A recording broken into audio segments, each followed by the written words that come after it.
Cette semaine, Nicolas a une complicité avec les chameaux. Allez comprendre.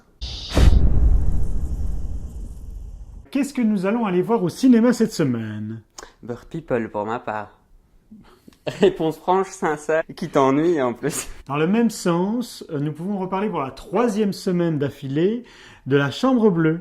Parce que figure-toi que j'ai rencontré Hugues Daillé qui m'en a parlé. La grande question est de savoir si ça t'a donné envie de retourner voir le film. Toujours pas. J'aime beaucoup La Chambre Bleue. Ah, moi je n'ai pas du tout aimé. Beaucoup. Mais j'aime beaucoup Simenon et je trouve qu'il est allé au cœur de Simenon. La chair de Simenon, je trouve ça vraiment très. On le sent que c'est fait avec ses tripes. Tu voulais encore ajouter quelque chose sur Bird People? Tu n'as rien dit? Sinon, je mets une petite image sur ta tête et je dis cliquez ici pour aller voir ta critique. On peut faire ça? Oui. On peut pas juste dire de quoi ça parle. Si, vas-y. Juste légèrement. Oui.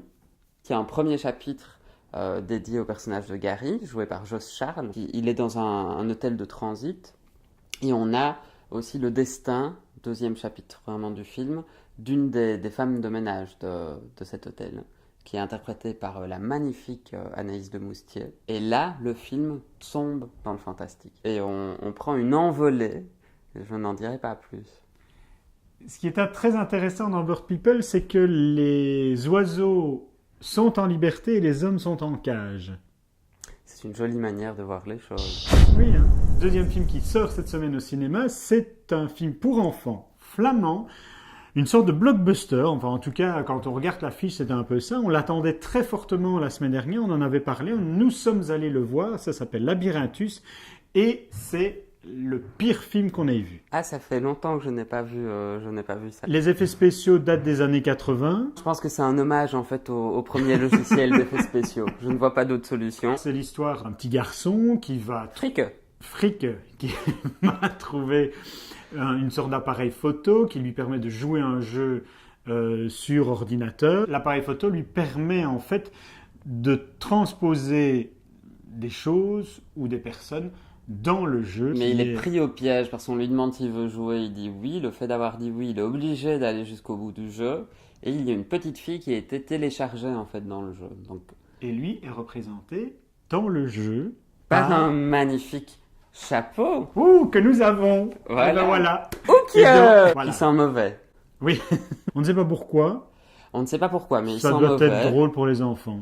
Mais je pense que tout le film doit être drôle, mais qu'on n'a pas le bon sens de l'humour. Le film est clairement pour des enfants, mais vraiment alors en bas âge. Il y a quand même une chose qui me pose problème, moi, dès le début du film, c'est que il y a un tout petit chat tout joli qui meurt. C'est pas juste qu'il meurt, c'est qu'on l'étrangle. C'est ça. En pleine... Exactement. Tu veux le refaire? Je referai. Ce qui est assez marrant aussi, c'est que les gamins qui ont autour de 14 ans se comportent comme si c'était des adultes aussi. Dans des comédies romantiques américaines. Pour parler de comédie romantique, moi j'irais bien plutôt voir The Love Punch cette semaine. Ah oui. Ah, Nicolas a découvert la comédie romantique américaine, il en est fou. Anglaise. Elle est anglaise. Ah ouais, c'est sans doute pour ça. Je vais enlever Hooker.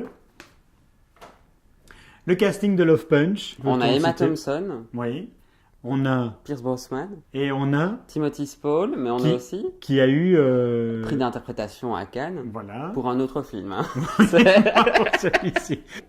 On a Laurent Lafitte et on a Louise Bourgoin. Moi, je pensais qu'elle avait disparu cette jeune fille. Je croyais qu'elle était rentrée dans les ordres après la religieuse. C'est un vrai rôle secondaire. Elle rentre dans les clichés internationaux de la beauté française. Elle est très très belle.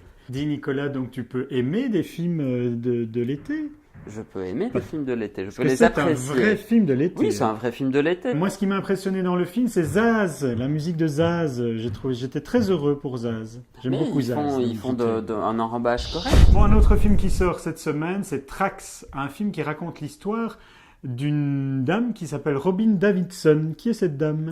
En fait, c'est une Australienne qui, dans les années 70, encore toute jeune, a décidé de traverser l'Australie avec des chameaux. Moi, je trouve que le scénario est plutôt assez gauche, par contre, donc il y a une mise en place un peu lente. La photo est super belle, renvoie vraiment aux photographies de l'époque. On a des super belles couleurs, on a une complicité avec les chameaux.